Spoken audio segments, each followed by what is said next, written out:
Good afternoon, ladies and gentlemen, and welcome to the Rebel News live stream on this, a Monday, June 17th, 2025. I'm David Menzies, and my co-host, well, let me tell you a bit about my co-host, shall I? Folks, do you know that today is National Fudge Day? And when I reached out to my co-host and asked her how she planned on celebrating National Fudge Day, she said she had forgotten that this was today. And then she exclaimed, "Oh, fudge!" or something like that. Anyway, she is the she-devil with a sword. She is the Khaleesi of Northern Alberta. She is the sensational Sheila Gunn Reid. And Sheila, I gotta say, you look absolutely beautiful. You're all dolled up for the G7. I'm a little distracted right now. Thank God we don't have an HR department first, but I'm sorry, I'm a heterosexual man. I know it's not cool to say that, especially during Pride Month, but wow, you look like $1 million today, Sheila. Well, David, I'm glad you're saying that because it didn't start out that way. You were on the morning staff meeting. I am in Banff for the G7, as you can see behind me. I tried to find a quiet place to work, but there aren't very many quiet places to host a live stream here. But I'll tell you the logistics of how we're covering the G7. So we have our team who already reside in Calgary, Angelica Toy and Sid Hazard. So they have an hour plus drive to Banff, where the G7 Media Center is. But as you know, I live in northeastern Alberta, so I had to get a little bit closer. And so I have my holiday trailer in Canmore, which is about 20 minutes to the east of here. I found a campsite, and that's where I am. I'm not exactly roughing it, but I am camping. And we were on the morning call this morning, and we got an email from, there's me and my little wolf pup holiday trailer. And we were on the morning staff call, and we got an email from Global Affairs saying a full media availability would be in Kananaskis, which was like 45 minutes from my location, at 9 a.m. And when I got that email, I had been freshly showered, yes, but I was still in a hoodie, which is my usual attire, and like a lumber jacket, hair soaking wet. And I was like, I gotta go. I just jumped into the camper, threw on whatever I had, and then did my makeup with my fingers in the car on the way there, only to find out as I got on scene that Global Affairs had screwed up. And it wasn't a full media availability. It was pooled media, which is the pre-selected international media, your CNNs, your CBCs, your Al Jazeera, your BBC. They were the only people who would be there because they're carefully controlling the media. So I'm glad that you say that I look nice, because there was absolutely no effort put into this at all. It was very rushed, very rushed. So thank you very much, it's David. obvious that it's natural beauty, but I want to get something straight here, Sheila. Global Affairs has one job to do, right? Much like Elections Canada has one job to do, i.e. Make sure the ballots are counted properly and don't have the website crash on election night. And Global Affairs somehow couldn't get it straight about the media availability, something so simple as that? Yeah, I think it probably would have been a full media availability if it were up to Trump, because, he's opened up the White House to anybody, podcasters, independent media. He wants them all there. In fact, He enjoys taking prickly questions. He loves having the jabs and barbs with the Democrat-loving media. He loves that. But Mark Carney and the gang, and Trudeau before him, I mean, it's obviously the same gang. They absolutely despise the independent media. I think it's because they don't have the intellectual strength to go toe-to-toe with people who are able to hustle and make a living without living off the government dime. And if people want to see our full reports from here and also support our independent journalism, and as you can see, I'm not expensing $800 a night hotel rooms in Banff. We're not doing that. We realize that we're crowdfunded. We don't have the deep pockets of the CBC. because the CBC has the endless pocket of the taxpayer. We don't have any oligarchs lining our pocket. So it's me and the wolf pup up the road at Canmore. And Sheila, I'll challenge you on one of the things you just said. I don't think with Mark Carney, it's necessarily that he lacks the, intellectual fortitude to go toe to toe with hostile media. I think he is a creature of the big business world, globalism, being a Bank of Canada, Bank of England governor. He is used to giving orders and minions carrying out those orders and never being challenged, because if you do, he'll terminate you. So when he doesn't have that power, I think that's when he's off his game. Right. I think he's not used to explaining himself. Yeah. And we saw this with his treatment of Rosie Barton, of all people, saying, look inside yourself, Rosie. When she asked a prickly question, saying her question came from a place of, I forget what it was, resentment or contempt or something. He psychoanalyzed her instead of answering her question. So I can only imagine how he would treat the independent media. I just don't think he is used to thinking on his feet and sparring the way Pierre Poilievre is. But anyways, I was going to say, if people want to support our journalism and see all of our reports from on the ground, and the media it's very controlled. We're corralled off in the media center here. We won't have any access to politicians, which is, I think, exactly how they want it and like it. But they can see our reports, support our journalism at g7reports.com. But we also had to fight to be here.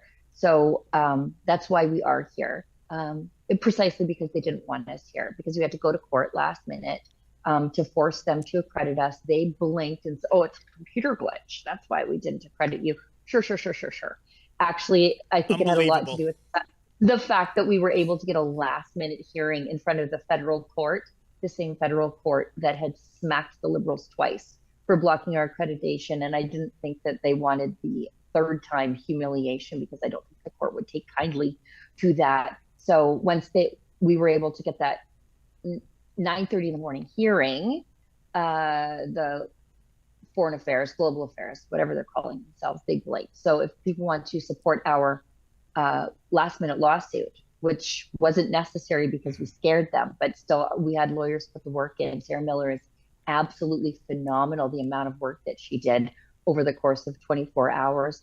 They can support our journalism there, our efforts to be here at letusreport.com. But we're going to do our best. I mean, I'm used to being kicked out of the UN climate change conferences and then doing journalism from the outside. And I'm happy to mentor the two youngsters as they do their journalism from the outside. Right now, as I'm doing the live stream with you, they are downtown checking out the protest sites in Banff and seeing what they can find there. So, there will be journalism to come, even if we don't get access to the politicians. And Sheila, just three things based on what you just said. First, the lawsuit that we filed, and suddenly, it was a communication error. We were always going to credit you. Communicate. Aren't we both speaking and writing in English? How is it a communication error? The fact is, Sheila, we know they would have been slaughtered in court, and that's not conjecture. That's based on precedent. Twice, us going to federal court to being allowed into the parliamentary debates. The second thing, I'm so glad you brought up that Mark Carney quote to Rosemary Barton, look inside yourself, Rosemary, because you might remember back in April, for weeks it was bugging me, the pop culture nerd that I am. Where have I heard this? Where have I heard that line? And then I had an epiphany. It's from Hannibal Lecter in Silence of the Lambs, speaking to Agent Starling, look inside yourself. Now, folks, I'm not calling Prime Minister Carney a serial killer with cannibalistic tendencies, but he cribbed right from Hannibal Lecter. The third thing, this is the most important thing of all, Sheila, you are right there in Kananaskis, ground zero. Can you tell our viewers what it's like? I mean, we always go, I haven't been myself personally, but members of our team go to Davos for the World Economic Forum. And it's really very interesting because people, top level CEOs, government leaders, they're walking around. We tend to lay in wait and then scrum them going from point A to point B. How does this set up in Kananaskis compared to, say, Davos hosting the World Economic Forum? Oh, they've learned. They've done some learning because The media center's in Banff, and the leaders are in Kananaskis. So Oh, we get to watch what's happening, the joint sessions that they're having right now. Boring. That's happening in Kananaskis. It's like an hour back the other way. So I see. it's Okay. very controlled. We're kept away from them. We might have some high level people grace our presence, but I'm not counting on it. For example, last night there was somebody from the UN, the EU. She came over to the media center. There's like an amphitheater. She didn't take any questions. So what are you doing here? Like, what? Just come over to grace us with your presence? Who cares, right?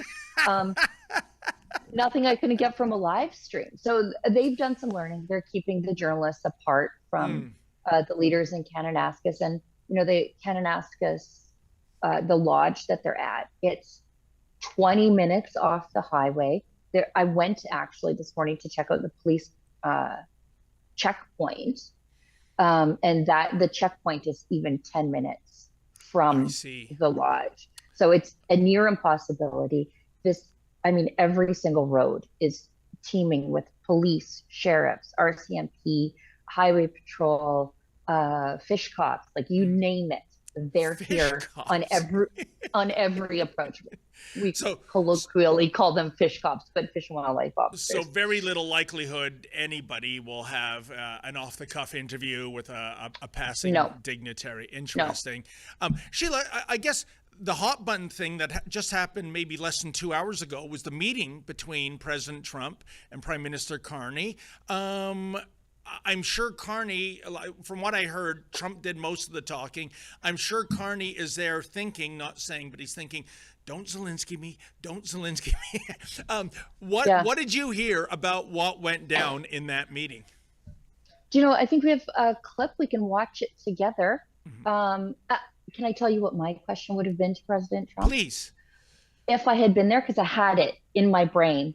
While I was smearing makeup on myself on the highway, was I would ask him if the people of Alberta vote to be independent in 2026, because separatist sentiment amongst Albertans is anywhere from 47, upwards of 47%.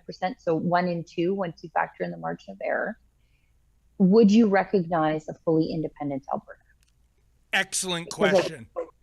Excellent. Because the recognition of the Americans would completely put to bed any sort of controversy around, are they going to leave? Are they going to stay? Should we fight to keep them? And Sheila, the recognition of an American president would change all that. If President Trump was going to answer honestly, he would say yes in a New York second. Of course. 100% he would recognize. And this is very important because those of a younger vintage might not remember the referenda that occurred in Quebec 1980 and 1994, I think, 1995. And what was significant was France saying they would not recognize an independent Quebec, which was really a shot across the bow. Because I remember back in the 60s when de Gaulle came to Montreal and did the infamous Viva la Quebec Libre, right? So, but obviously with regime change in France, they weren't playing along. But I have no doubt if Trump wasn't going to play politics and he was going to answer honestly, and he speaks his mind, he says what he means and means what we say, he says, we know that, he would say absolutely. And why wouldn't he? To have the resource wealth of Alberta, coming in to the U.S. And if we go further down the road, statehood for Alberta, why wouldn't Trump want that? That is for the end, till the end of time, electoral college seats coming from Alberta, as sure as there is salt water in the Pacific. That's what I've always said. Forget about Canada as a 51st state. Careful what you wish for with all the lefties. You don't want Toronto. Exactly. But Alberta, Saskatchewan. We want to leave. We want to leave because we don't want Toronto with us. Yeah, exactly. Bring them with us again. And I think, someone should explain that dynamic to Trump. So if you cherry picked certain provinces, Alberta and Saskatchewan, right off the hop, it's win-win for the provinces, and it's win-win for the United States of America, as far as I can tell, Sheila. Yes. You know what? We've got a clip from our Premier, Daniel Smith, that we should show, greeting the President of the United States. And then we do have I believe, two clips of Carney, or President Trump with Carney. Yes. So because we're talking about those, let's do those. So Daniel Smith, this is not it's not a video. It's just her greeting the president, with whom she has a good relationship. She said, late last night, I had the opportunity of greeting the President of the United States as he arrived here in Alberta. Our province plays a vital role in North American energy security and is a key partner in driving economic growth on both sides of the border. And she's been making that case since his inauguration. Even before his inauguration, she's been making inroads with the Republicans. And because of her hard and good work and foresight, we were saved from the worst of the tariffs. I think after Trump sees the beauty and magnitude of this province, he's going to come on a little bit stronger, specifically to us. He's going to ask us to go steady. I think once you land in Calgary and you see just the farmland, the productive farmland and ranch land as you come into the Calgary airport, and then, it's oil and gas everywhere. And then you fly over that and you come into the mountains. He's got to be wondering, why are they treating this place so poorly? Look at this. This is a jewel, and they treat them like garbage. He might want to get us on the rebound. Yeah, and if I may add, given that he is a real estate developer, I'm sure he's looking at areas that are completely unexploited in terms of resorts and golf clubs in your beautiful province, especially when it's summertime. And then in wintertime, you've got the skiing. And I mean, if he floated the idea of putting resorts in Gaza, I don't think Alberta is a bridge too far, do you? No, you know what? It's funny because when I was in Switzerland for Davos, or for the World Economic Forum, I sort of thought the same thing. I'm like, God, everything is a ski hill here.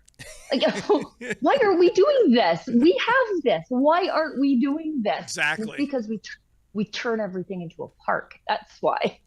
Oh. Let's go to our clip with President Trump. He speaks to reporters, pooled reporters, I should add, alongside Prime Minister Carney. And he had some criticism for Trudeau and Obama in this. And we've developed a very good relationship, and we're going to be talking about trade and many other things. And we have a whole group of people, some traders and some other people. I see my top economy people. But we have a very talented group of people, and you do too, and I know they work together very well. I look forward to that. The G7 used to be the G8. Barack Obama and a person named Trudeau didn't want to have Russia in. And I would say that was a mistake, because I think you wouldn't have a war right now if you had Russia in. And you wouldn't have a war right now if Trump were president 4 years ago. But it didn't work out that way. But it used to be the G8, and now it's, I guess, what's that, 8 years ago, it switched over. They threw Russia out, which I claimed was a very big mistake. Even though I wasn't in politics then, I was very loud about it. It was a mistake in that you spend so much time talking about Russia, and he's no longer at the table, so it makes life more complicated. But you wouldn't have had the war. Other than that, I think we're going to accomplish a lot, and I expect to. And I think our primary focus will be trade, and trade with Canada, and I'm sure we can work something out. Yeah. Now, Sheila, I'm going by memory, but I think I'd like to correct the president. I think there were more leaders than Obama and Trudeau that wanted Russia out. That was when I think it was unanimous. Yes, pretty well. I believe so. That's what I seem to remember, because Russia was invading another area of Ukraine at the time. Crimea, thank you. And so it was more than those two. But nevertheless, what do you say to that statement? Regardless of Russia's military incursions, do you think it was appropriate to kick Russia out of the 8 as it was back then. I think if you want to engage them in peace talks and put pressure on them, wouldn't you want them there? It just seems strange. Even if we take all of that out of it, economically, they should probably be there. I mean, and if they're inviting the likes of the South African president here, who seems to be overseeing perhaps a genocide, but at least discrimination against white farmers. We've got China here. India, Russia should be here. Yeah. I'm with you, Sheila. As the saying goes, keep your friends close, keep your enemies closer, right? So I'm not, I think that was so much political street theater at the time, and it continues to be virtue now. Signaling. Yeah. It's just virtue signaling. I mean, if you were looking for solutions and looking to an end, and an end to like imperialistic tendencies, inviting Russia here, but then also showing a united front probably would have been a better move. And what do you make of that clip? I mean, clearly we know who the dog is and we know who the tail is. Carney is almost reduced to the Ed McMahon role on The Tonight Show, saying to Johnny Carson in the role of the second banana, "You are correct, sir." That's what I got out of that. Yeah, it's like Batman and Robin with, but low energy Robin. You can see he's completely deferential. He doesn't say a single thing. All he said was, yeah. Great. Although I'm kind of glad, because if he had said more, could have been Zelensky, People begin to tune out when Mark Carney speaks, Sheila. I've witnessed that firsthand. Yeah. It happens to me. Maybe he wants it that way, so we don't pay attention to what he's actually saying. But we have another clip, I understand? Yeah. Yeah, we've got one more clip from Trump. President Trump is asked why the U.S. and Canada haven't reached a trade deal. What is holding up a deal with Canada from your perspective? It's not so much holding up. I think we have different concepts. I have a tariff concept, and Mark has a different concept, which is something that some people like. But we're going to see if we can get to the bottom of it today. I'm a tariff person. I've always been a tariff. It's simple, it's easy, it's precise, and it just goes very quickly. And I think Mark has a more complex idea, but also very good. So we're going to look at both, and we're going to see what we're going to come out with something, hopefully. Sheila, I'm not sure I agree that the tariff process is simple and easy. I think it's actually very complicated. I don't know how complicated it is, but it is erratic, might be the right thing, unpredictable. But I like how he couldn't even remotely explain what Mark Carney's vision is. He just kept saying, Mark has a different idea. Okay, what is that idea? I don't think Carney has one, and I think Trump knows that. He just doesn't want to drag him publicly for it. Yeah, what is that idea? But, let's look at the auto sector, for example, Sheila. It's so intertwined. If you look at Windsor, Ontario, Detroit, Michigan, parts are constantly going back and forth over the Ambassador Bridge. And it's not about a make work job for truck drivers. It's just that there are some companies in Windsor that excel at making certain parts, and some in the Detroit area that excel at making other parts. So, it's a symbiotic relationship when it comes to a simple and easy thing, just to slap tariffs on Canadian or Ontario products. I don't think it is so simple and easy. And I would even, venture the guess that those on the other side of the border from Ontario would agree with that. Yeah, but I think that falls on Doug Ford and Mark Carney for failing to make that case.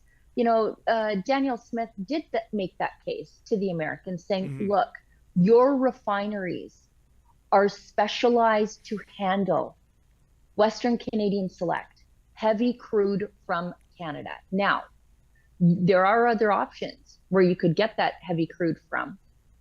You could get it from Venezuela if you wanted to, and a few other places that you don't want to help prop up their regime.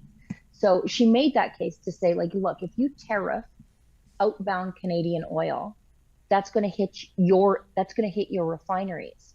and it's going to result maybe in layoffs in those refineries, or it's going to result in an increased cost of fuel to the people in the Midwest, because your refineries are made to handle the oil we're selling you. It is that symbiotic relationship. She went and made that case in a friendly way to the Republicans over and over and over again. And that is not what the Liberals did. That is not what Doug Ford did. Doug Ford said, I'm going to cause rolling blackouts. That was his solution, and it didn't work. Oh, and Sheila, you forgot an important part of that quote. With a smile on his face. Oh yeah. Yeah. Not addressing it. I have no other alternative. You've painted me into a corner. No, I'm going to smile like this as I pull the plug. By the way, Sheila, one other thing that's distracting in terms of this viewpoint, nothing to do with you. Don't worry. It is the premise. Oh, I see. Just as I'm speaking, that van or paddy wagon, whatever is moving. The place looks lifeless. It looks like the Overlook Hotel from The Shining. I don't see any foot traffic there. What's going on? It's funny you say that, because the Overlook Hotel from The Shining is in Banff. Like, it's from here. Yeah. No kidding. Yes, it is. Okay. It was filmed here. It's because everything's on lockdown. Like, we are in a secure place where you can't get to. So you have to sort of pass the security checkpoint, and you've got to park your car in a certain place, and then you have to walk from your car down here. So Rosie Barton can get her steps in. So there's not a lot happening here, and they're not bringing dignitaries to see us. So it's just this is the place where they keep the journalists. This is the journalist prison camp. Yeah, it's like you're under house arrest. I mean, my vision of what it would be like and what the reality is, it's completely different. Did you say we have another Carney Trump video? Yes, but before we move on from where we are, I am in the same media room with many of the same unhinged buffoons as I was corralled with at the leaders' debate, except they get me for three days. You poor creature. I really do feel your pain. I was there in Montreal with you. Have any of them had a hissy fit yet? Have any of them? And you, I'm not exaggerating, am I, Sheila? With what we saw there, just our mere presence triggering these folks. It was unbelievable. Oh yeah, it was like when a demon hears Latin. How those people acted up. It was crazy. But they are on their best behavior, because there are cops everywhere, and these are not the CBC's security, the in-house security. These are the RCMP from all across the country that have come in, and they're just here to make sure everybody behaves, and hopefully we don't run into some lunatic from the Hill Times or Ricochet or somebody from the Ottawa Citizen rolling up paper and throwing it at me. Yeah, it's funny. Nobody in Canada, except for maybe 200 people, know what Ricochet is. I only found out about Ricochet. And by the way, that's funded by our tax dollars, folks, like the rest of the media, except true independent media. And when Ricochet got on my radar, it was in early April, Sheila, when they ran a piece that the Pierre Poilievre campaign slogan of Canada First was really code word for white supremacy, And so close to the Liberal slogan of Canada Strong. That's okay. That's kosher. Canada First. Ooh, there's some dog whistling going out there. There's anti-racial, anti-native messaging. That is what Ricochet is all about. Completely. I realize that my face is going to be cast in shadows because I'm sitting by a window and the sun is coming overhead. So people just please bear with me. But we've got a couple more Trump clips. We've got one about Iran. So he says that Iran reached out through intermediaries in an attempt to de-escalate its conflict with Israel. So let's go to that. Messages from intermediaries that Iran wishes to de-escalate the conflict. Yeah. I bet they do. What have you heard? What have you heard from the Iranians? They'd like to talk, but they should have done that before. I had 60 days, and they had 60 days, and on the 61st day, I said, we don't have a deal. They have to make a deal, and it's painful for both parties, but I'd say Iran is not winning this war. And they should talk, and they should talk immediately before it's too late. And what would you say, in your opinion, what would it take for the U.S. to get involved in this conflict militarily? I don't want to talk about that. We'll As you see. mentioned Putin, do you think that he should have a seat at the G7 today, that it should be the G8? I'm not saying he should at this point, because too much water's gone over the dam, maybe. But it was a big mistake. Obama didn't want him, and the head of your country, the proud head of your country, didn't want him. This was a big mistake. You wouldn't have that war. You know, you have your enemy at the table. Even I don't even consider him. He wasn't really an enemy at that time. There was no concept. If I were president, this war would have never happened. But likewise, if he were a member of what was called the G8 at that time, it was always the G8, you wouldn't have a war right now. Why not? Well, you know, Sheila, I think in terms of this Iranian conflict, and by the way, when I speak of my disdain and disgust for that regime, it is for the regime, not the Persian people who I love, Right. who are victimized. They're the victims. Yeah, they are trapped in there, and nobody more in the world wants regime change than the people of Iran. But I think it's inevitable for U.S. involvement, directly or indirectly. These nuclear facilities, and I understand that Iran is at 60+% enrichment. They're weeks away, that means, from 90%. That's when you can rock and roll with making a nuclear warhead. And before that happens, it has to be taken out. The U.S. has those type of daisy cutter missiles. It has the ordnance that Israel does not have. So it's either coming in to help out Israel or supplying Israel with those missiles. That's what I think, Sheila, because, and you know, I just want to say something. Over the weekend, I was monitoring social media, and those on the left in the U.S. saying, why does President Trump, why does he think it's okay for the U.S. to have nukes and not Iran? Excuse me? Because there's not a moral equivalency between the U.S. and Iran. It would be kind of like saying, why does, 80 years ago, why is it okay for the U.S. to have atomic weapons and not the Adolf Hitler Nazis? I mean, this is insane. Iran has stated they want to wipe the little Satan off the face of the earth, Israel, and the big Satan. And as you heard from Trump, they're not interested in making a deal. They are in a corner. It's going to end with some huge bombardment, I think, Sheila. Yeah, when he says they've reached out through intermediaries in an attempt to de-escalate the conflict. Yeah, I bet they have. But I think that, as Trump sort of indicated, that ship has sailed. Yep. But on the flip side, how many days away do you think we are from some loser on the left saying that Israel's committing a genocide on the IRGC? Yeah. Yeah. Oh, Days? no. 72 hours, if I had to guess. 100%, Sheila. And because everything is with this far left colonialist, imperialist narrative, and that's all they care about.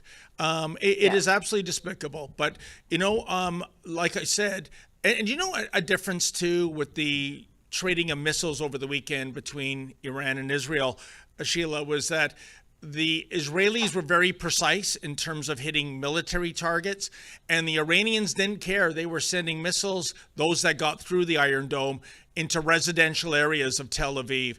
I think, again, there's another example of the moral equivalency when it comes to these two nations. We've got another clip from President Trump on Prime Minister Netanyahu, and then we'll comment on that, and then we'll hit an ad break, I think.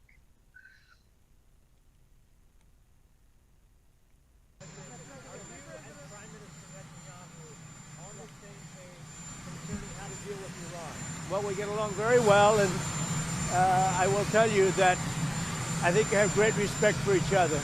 Can you give us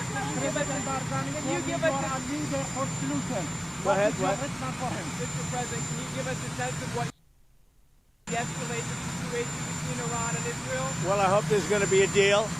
I think it's time for a deal, and we'll see what happens. But sometimes they have to fight it out, but we're going to see what happens. I think there's a good chance there'll be a deal. Yeah, and you know what the deal is, Sheila? Unconditional surrender, just as that was the deal to Imperial Japan in 1945. and the Iranian people would cheer. You would see a ticker tape parade in the streets of Iran and other cities that would be off the charts. But to me, that's the deal: unconditional surrender. Yeah, enough is enough. Yep. Like enough is enough. I think the Israelis have been as restrained as possible in all aspects of their conflicts. And the Iranians, just as you say, they're just targeting any civilian they can get their missiles through to. Let's hit an ad break and we'll come back and talk about Alexa and Efron's trip to the riot city of New York. Let's hit that ad break and we'll come right back. Canadians know the national anthem. They stand in silence to remember those who died for this country. But not every Canadian knows their rights and freedoms. The Freedom Passport will change that. It looks and feels like a Canadian passport, but contains the Canadian Charter of Rights and Freedoms in a portable, easy-to-read format. The Freedom Passport. Order one for yourself and for all the freedom lovers that you love at freedompassport.ca. Tired of supporting woke coffee companies that hate your values? Tired of drinking coffee that comes with the burnt, bitter taste of communism? Switch to fresh roasted, specialty coffee from a family-owned company built on faith, family, and freedom. Skip the shipping.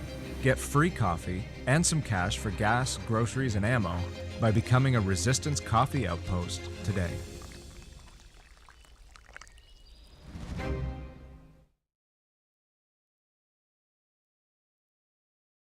Another coffee I have to try, Sheila. I got the other month 1775 coffee, and I'm not being paid to say this, folks. It was the best coffee I ever had. It was absolutely exceptional. So I believe in supporting our supporters. So I'm going to put in an order for some Resistance coffee as well.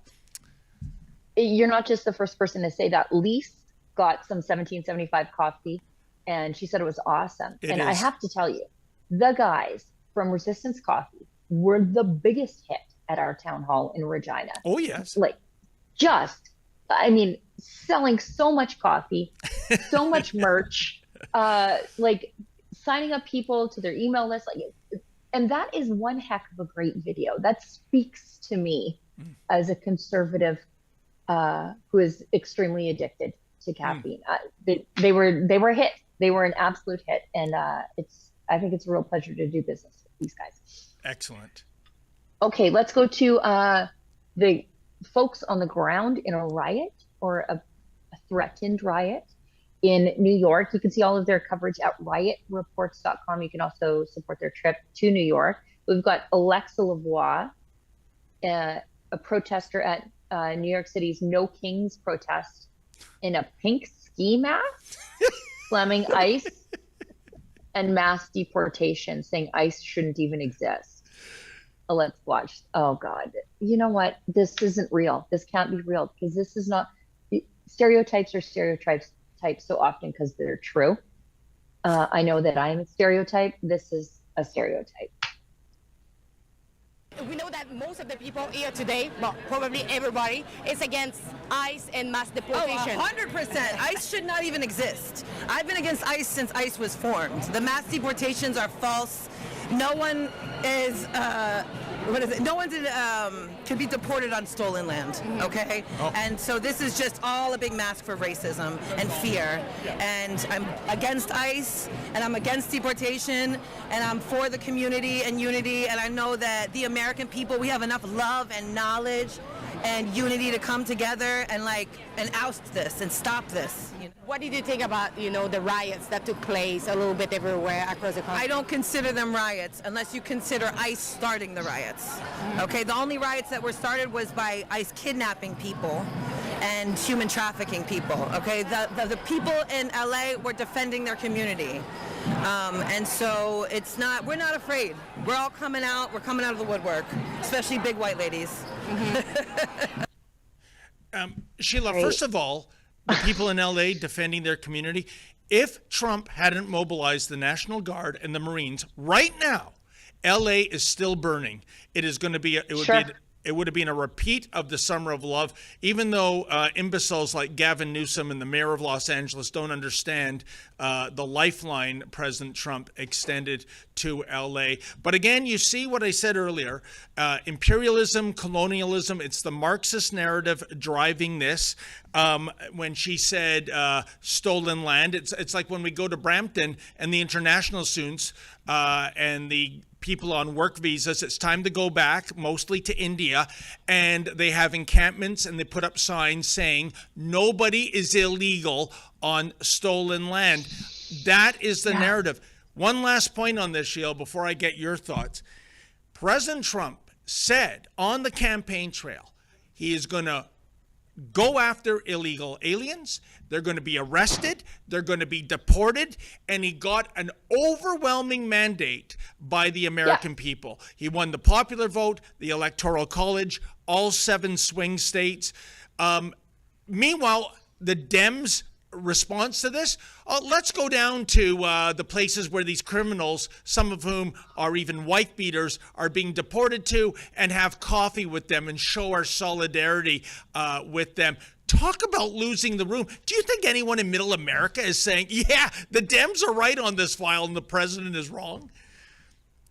Do you think anybody in middle America looks at what happened in LA and says, that's love, that's the community coming together? It's just the most bizarre framing of what happened there. And, you know, you are exactly right that this is, like it or not, this is what he was elected to do. And that is why he increased his vote share amongst minorities and people whose jobs are being taken by illegals. That's why he took counties that have always been Democrat, border state counties. He took those, and those people are Hispanics. They voted Republican for this. And these leftists, they will riot to overturn the will of the people. You know, Sheila, I'm almost of the opinion that maybe President Trump made a mistake. Maybe he should have backed off in LA and said, okay, you don't want our help, no problem. You want a repeat of the Pacific Palisades fire on steroids? Because that's what would have happened. You know, folks, I got to tell you, Sheila Gunn-Reid has such a keen mind. She has said so many brilliant things to me over the years. I'll tell you what the number one brilliant thing, and she said it just a few months ago to me. We were talking for some reason about the original 1978 Superman movie. And if you've forgotten, the plot was Lex Luthor stealing a nuclear warhead from the U.S. military, triggering the Andreas Fault. So California slides into the ocean, and all the worthless Nevada desert he has already purchased goes up 1 trillion% overnight. And Sheila said to me, you know, looking at this through a 2025 lens, Lex Luthor was the good guy. Superman was the villain for preventing this. It's unfortunate because this is what those people voted for. Like those people in LA, this is that mayhem. That's what they chose. But the thing is, you, as the president, you cannot abandon parts of your country to chaos, even though that is what they voted for. And that's the unfortunate thing, is they don't even appreciate that he's saving them from themselves. Exactly. You know. We got one more clip from that. No. Oh no. I'm just gonna, I won't describe it. You guys have eyeballs, you can read for yourselves. A woman with a sexually explicit sign. Are you sure it's a woman? You know what? You never can tell, can you? I'm just going by the words on the sign, Sheila. Good grief. Yes. She has anyway, she's got a message for Trump supporters. Peace and love. This is the community coming together, as that crazy masked lady would have you believe. Just explain your message and your sign. I mean, there's an orange fascist running this country now. It's got to go down. And can you elaborate, what do you think about the mass deportation that Trump is putting in place, and ICE, and what is going on in America? This is not America. This is not what we believe in. It's not what we stand for. It's got to end. What did you think about the massive riots that we saw taking place across the country. This is what democracy looks like, peaceful protests. But we saw cars set ablaze, looting, vandalism. What about that? I don't see any cars set ablaze here. In LA, you saw the image coming from LA? I can't answer for LA, I'm in New York. Okay, so do you have, if you have like Republican in front of you that are supporting Donald Trump and all the policies, what would be your message to them? Orange fascists, suck my dick. You know, Sheila, with all due Gross. respect, I love Gross. Alexa, and she was asking some good questions, but I think she missed the most important question. Do you have such an appendage for the No, orange I don't want to know. Why would you even ask no, but, that? well, Why this is what makes why it is insane. that relevant?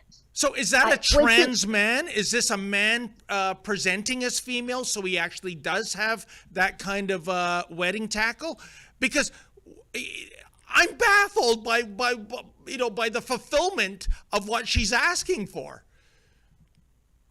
I think that we don't even have to get that far into whether or not this is appropriate. If that's your message, you're an idiot, whether you're male or female. You know, No, orange but more so if fascist. you're female, Sheila. You know, because It's an idiot thing to do. Yeah, because What is it? Like, it's just an idiot and vulgar and gross. Like, if that's the best argument you brought to the table, whether it's possible or not, I don't think matters. Sheila, to me, it's a new benchmark. I have seen plenty of vulgar men at these demonstrations saying, suck my blank. No question. I have never heard that from a female because it is illogical. You don't have a blank that is, suckable. Let's put it that way. I'm trying to be as family friendly with my word. This is insane. We've spent too much time on this. We've just spent way too much time on this. We've got a couple of chats. One from Lawrence Marquardt gives us $3.99. I don't see a chat there, but if there is, maybe we can find that. Okay. And then we've got one from Snowy Roof for $5. Says, when we separate, why would we want to join the U.S.? What happens if we join and the Democrats get back into power? When we separate, we need to be a sovereign state all on our own. You know what? And that's the thing for Albertans to consider. There are a lot of people who are saying, like, look, if the Americans say to us, the question will be, I think, and I don't know for sure, but it is headed to referendum. I think it's an all but certainty in 2026. The question will be, should Alberta be no longer a part of Canada? Yeah. But yes or no? On the position. Afterwards. Yeah. But Afterwards, I still say, going back to what we discussed earlier, Sheila, that if Alberta is an American state, those are super safe electoral college votes for the Republicans. So I can understand. For them. Yeah. I understand. Yeah, I understand for the Americans why they would want us. I mean, why wouldn't you want another Texas with 8 times just the oil resources alone as Texas? Like, you think about the respect that Texas is paid within the union. I mean, they have respect for their culture, their resources, their way of life, and they're respected as like this. The path to the White House goes through Texas. And in Alberta, we don't get any of that respect within Confederation. And we outsize Texas when it comes to our natural resources. 100%. By 8 times on the one resource. And then you throw in forestry, gas. We have like 60% of the country's natural gas here. Our food production, like, we are not treated with the respect within Confederation. But I think at the end of the day, the referendum question will be, are we going to leave Canada? And then after that, the negotiations begin, because I think the Americans are going to be asking us to go steady. But what does that mean? Does that mean, taking our assets at par? That would make a real difference for Canadians who have been punished in Confederation. Wow. Who knows, right? Oh, that would be like winning the lottery. What is it, 35% difference on the dollar? But, and another reason, by the way, let's never forget that for years now there have been campaigns going on, Sheila, to have Puerto Rico and D.C. get full statehood. Those are guaranteed Democrat electoral college votes. I would say this, Sheila, the one entity with the most resistance of Alberta either leaving as an independent nation or becoming a 51st state would be the Conservative Party of Canada, because without all those slam dunk blue seats, they might never form government in Canada again. It's not just slam dunk blue seats.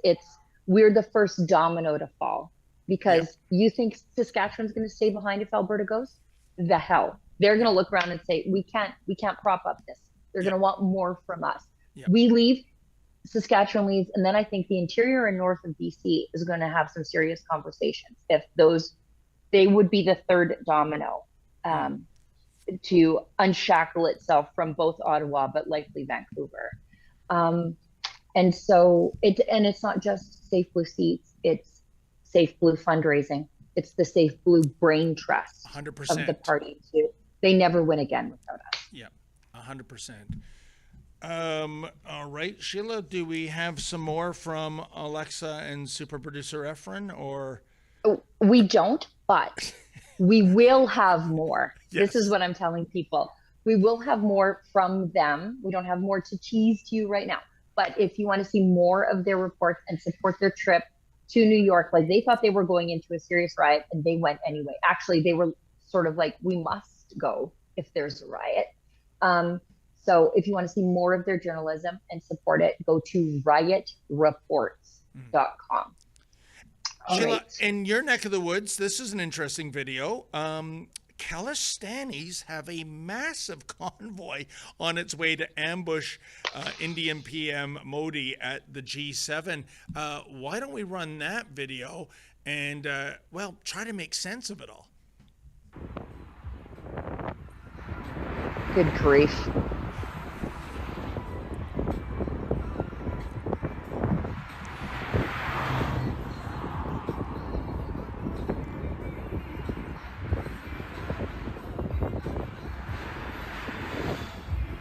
Yeah, I see this and I wonder, like, if I were able to get a question to Modi, which I would like to try, but as I said, the dignitaries are over there and we are kept safely away from them over here. I would ask him, why do you think Canada has become a breeding ground for this Khalistani problem? Yep. I would argue, Sheila, that in Canada, the US, and the UK, the Khalistani movement is stronger in those three countries than it is 100%. In India. And when I see that yellow Khalistani flag, and by the way, I have absolutely nothing against the Sikh people, but this is a particular politicization. And let us never forget, Sheila, that our biggest act of terrorism that was inflicted on this country was 1986, the Air India bombing, more than 300 people blown out of the sky. And we've had two public inquiries that has pointed the finger at Khalistani extremists. So when I see those flags, when I hear this rhetoric, I kind of pay attention, because it's not just barking. Sometimes there's a bite behind that bark. Yeah, sorry if I seem a little bit distracted. I'm trying to keep track of Sid and Angelica on the streets. They're at some sort of protest in downtown Banff where Dr. Joe Vipond is speaking. For those of you outside of Alberta and you don't know who he is with CAF or CAFE or CAFE, I don't know. It's Canadian Association of Physicians Physicians for the Environment, I think is what it's called. What? And and I don't know. I think he wants a net zero hospital, which means net zero surgeries, net zero lives saved. He's the doctor who went during COVID. He was the lockdown doctor who went during COVID to the UN climate change conference. So while he is back here in Alberta telling everybody to stay in your house and quit traveling to save lives, he and his daughter, who I think is engaged in a lawsuit, if I recall correctly, with the federal government for like, oh, you're killing our future, blah, blah, blah, blah, blah. He flew to, I think it was Glasgow at the time, to go to the climate change conference because you couldn't have Christmas, you couldn't go to your mother's funeral, but he could travel around the world to fight climate change, one high carbon airline flight at a time. He's, I guess, downtown, and they were asking me like, hey, what do you know about Joe Vipond? I'm like, oh, I'm the mini encyclopedia of Joe Vipond. That's just amazing. Like, why can't people, in this case, doctors, stay in their lane? You're all about the Hippocratic Oath. You're all about making people who are sick well again. And, climate change, that's not your shtick. It reminds me, I think it was last year, Sheila, I did a little video on this. It was that anesthesiologist in Michigan that wrote a paper where he was saying in order to combat climate change, we should make anesthesia illegal. Now, here's the thing. First of all, if you're an anesthesiologist, you're campaigning to get your job canceled. But think about that, Sheila. If you were due for a knee or a hip replacement, and I know you're a tough gal, but the doctor said, oh, because of climate change, we're not going to put you under. We're just going to saw away while you're completely conscious. Oh, that's a hard no for me. Not a chance. Yeah, just give me some Kentucky bourbon, Civil War style, and saw my leg off and hope for the best. Like, yeah, you can't even get Kentucky bourbon here, Sheila. Tariffs. Actually, we got American liquor back on our shelf. And so good for Premier Smith for reversing that ludicrous mandate. But it's just amazing. So you can saw my leg off, I guess. We can still saw my leg off. Honestly. Unbelievable. There's something wrong with these people. There's something wrong with these people, and they're not dumb people. So it's like being in a cult, right? Where you just deny the reality around you, even though you know better. You know a comet isn't coming to pick you up, but you take the poison anyway. That's what's happening with these people. I think at some point, it's sort of the sunk cost. They've spent so much time on this and so much energy that even when it starts to not make sense anymore, they can't back out because they have sunk too much into it. And really with this climate change cult, although it seems that the ringleader, Greta Thunberg, I guess the climate emergency is over because now she's in the flotilla to Gaza business. But it seems to be, Sheila, all about making our lives miserable. I mean, imagine anesthetic being applied before major surgery. And we were talking about, coffee resistance in 1775. Another paper came out from Montreal, I believe it was last year, where the researchers said, to reduce climate change, we need to ban coffee imports. That ain't going to happen. And by the way, I wonder how many pots of coffee those two researchers drank while they were stewing over their research paper. But you see where I'm getting at? It's like reverting to the Stone Age. Whereas I can tell you, Sheila, when you go to the worst off places in the world, what do those people want? Well, they want indoor plumbing. They want electricity. They want like a nice Honda Civic in the driveway. I mean, but the ringleaders behind this climate change fascism, if I may, they want us to adopt that lifestyle. To me, it's egregious and outrageous and hypocritical because these are the people that are living life high on the hog with all the little gadgets and creature comforts that we get from the petrochemical industry. Yeah, I was going to say when you said they want us to live that way, not all of us, just like us. Yeah. Not them, just us, right? Like, I'm going to do a video. I caught it last night while I was sitting in the media room. Sid was editing a video and I was sort of rewatching Prime Minister Carney land in Calgary at the tarmac, and he was being greeted by Danielle Smith and Jyoti Gondek, the mayor of Calgary, and his wife and him were coming down the stairs, and boy, they seemed like a warm couple. And I was sort of eavesdropping. I was trying to figure out what Smith was saying because she's such a lovely lady and she's warm even when she doesn't like you. And then I noticed that Mark Carney, these two net zero fanatics, I'll do a video on it, so we don't need to dig up the clip, but these two net zero fanatics, Mark Carney and his wife, got into separate SUVs and went their separate ways. Like, where are you guys going? You guys couldn't even carpool? You're probably going to the same hotel room tonight, but she got in one car and he got in another. That doesn't make any sense. It's not like she would assume the prime minister's office if something happened to him. But they just, I guess they had enough of each other. I don't know what the protocol is there. And Sheila, let me take a wild guess right now. The SUVs, the separate SUVs they got into. Enormous. Yeah, not electric, I take it. Not even plug-in hybrid, I take it. I would bet my life on that. Good old fossil fuel 8-cylinder engines, right? The hugest of Suburban. Yeah. The hugest. Idling on the tarmac.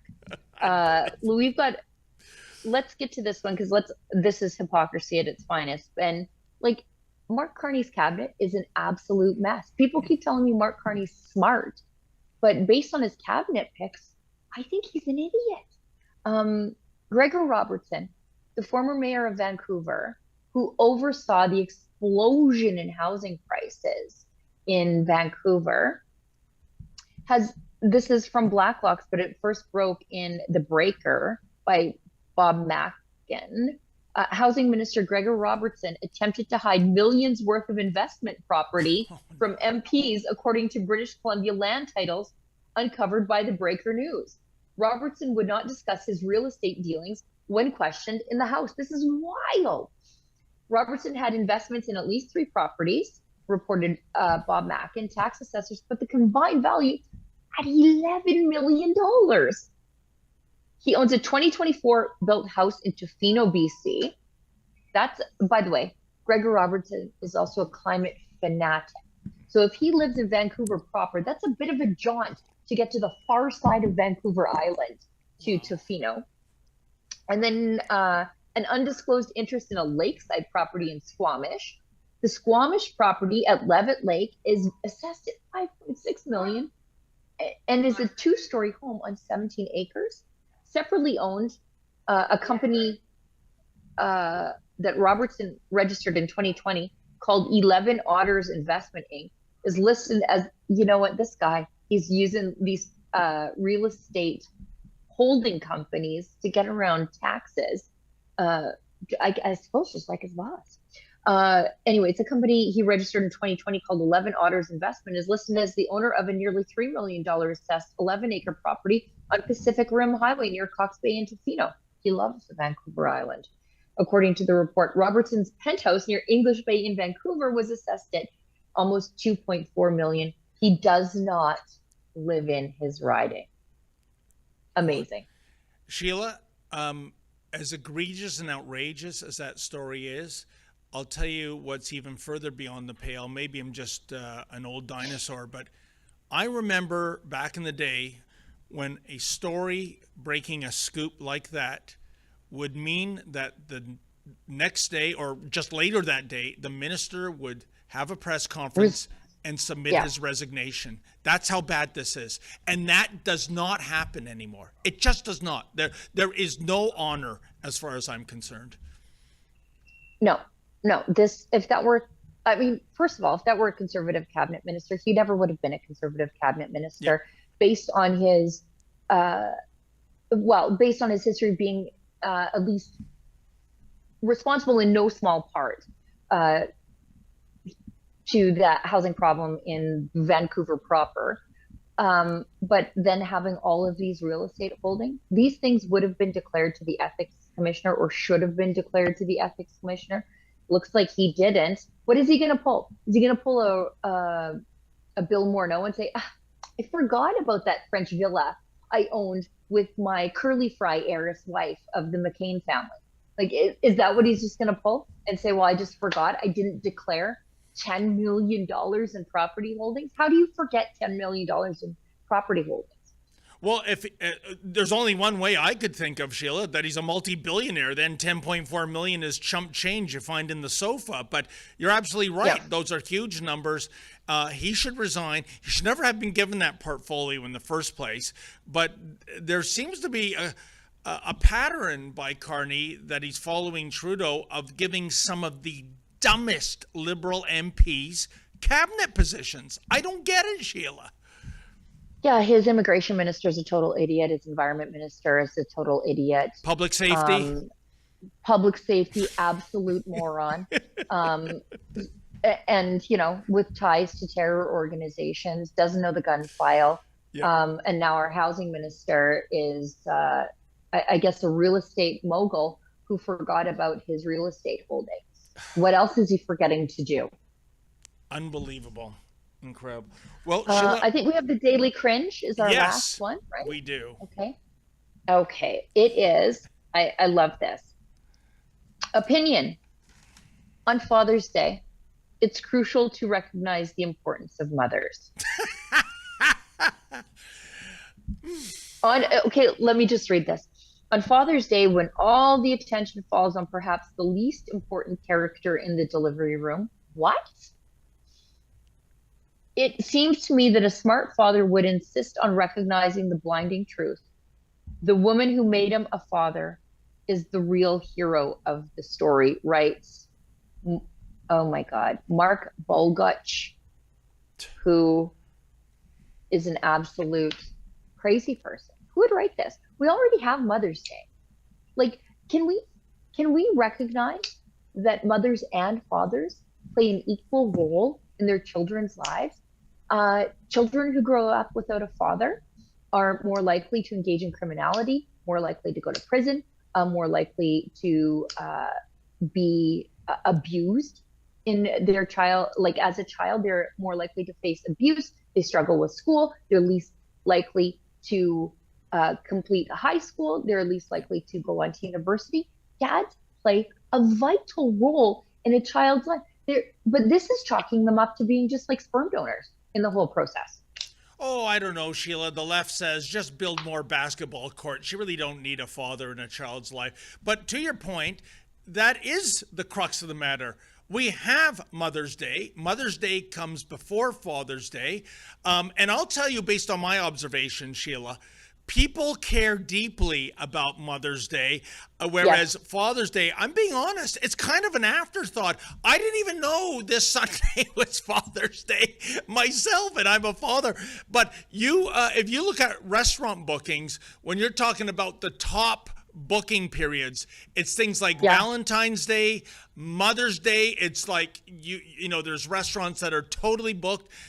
That ain't the case for Father's Day. Maybe there's more, golfing tea times on Father's Day. But he would have a valid argument if there was no Mother's Day, or Mother's Day was not recognized, or Mother's Day was the afterthought. But it's the complete opposite of what I just said. Right. Yeah. Right. Like Father's Day is recognized a month after Mother's Day. We're already giving mothers the prominent position, like the recognition they deserve. But why is it so untenable to recognize the fact that children need dads too? We basically said as a society, maybe 2 or 3 decades ago, that dads are not all that necessary. That families don't need to stay intact. And look around you. Look around us. A lot of it has to do with that. And, well, Sheila, the silver lining, I guess, is that he didn't go full derangement, let's say, right? Because we know there are those on the left, and we've covered these stories, 1s and 2s of schools in Canada that have banned Mother's Day and Father's Day because what if the child doesn't have a mother or doesn't have a father? Yeah. Well, I can speak to that directly. Yep. My dad died when I was 9. You know what I did on Father's Day? I made something for my mom. I can speak to it directly as well, Sheila. Yeah. My birth father and mother were never part of my life in a big way at all. I was raised by my grandparents. When I was in elementary school, we had Father's Day and Mother's Day activities, making these little, cards. Do you think I was airing grievances? No, because I considered my grandmother and my grandfather to be as equivalent to a loving father and mother. Those figures, yeah. So once again, the left, as they always do, finding a solution to a problem that doesn't exist. Right. And as someone who's in charge of editorial at Rebel News. I don't know how that story made it past the pitch process. Like, I really don't. Like, who's in charge of that? Who thought, you know what we need to write on Father's Day? A story that just writes fathers out of the lives of children. Yeah. Good to go. And somebody was like, yep, check. Run with it, champ. And they published it. Like, that just boggles my mind. And, Sheila, doesn't it make the case to pull federal funding of the media? Because I don't think there's an appetite for this kind of leftist ideology. And if the Star had to sink and swim, as it used to be the case, if it didn't have that taxpayer-funded safety net, they'd be looking at Chapter 11 right now. This is nonsense that only a tiny fringe of ultra-leftists subscribe to. Yeah, I mean, they're never going to get the market correction they so rightly deserve as long as they're funded by the federal government, which is unfortunate. Olivia Efron, do we have chats? Are we good? Okay, no more. David, I think we can sign off. I have a couple of requests from outside media I need to respond to. Wow, that is fantastic. I know you'll do a great job. There you go. Sheila Gunn Reid today, folks. Beauty and brains. What a package, right? Well, folks, thank you so much for tuning in to the live stream. I believe tomorrow is Sheila Gunn Reid and Lise from Saskatchewan, another Western gal that has a camper wagon, I understand. Yes. Seems to be quite a trend. I won't be back for a couple of weeks. On Wednesday morning, first thing, I'm off on that Rebel News cruise. Maybe some of you are on that cruise too. Can't wait to see you. And then I have to go down to Los Angeles. Let's call it, I'll be on assignment, okay? So enjoy Sheila and Lise tomorrow. Can't wait to see you guys in 2 weeks from now. And in the meantime, as always, stay safe and stay sane. Do you agree with me? It is time to make Canada great again. And that is why we at Rebel News have teamed up with MCGA hats to introduce, well, the fashion sensation of 2025. Oh, and by the way, these beautiful hats, they are made in Canada. We don't rely on cheap imports coming over from China. So what are you waiting for, folks? Show your pride. This is the perfect thing for a patriot to wear, or maybe there's a patriot in your life that you would like to gift such a hat. Please go to mcgahats.ca. That's mcgahats.ca. Don't be shy about it. Wear this cap. Let everybody know you want to make Canada great again.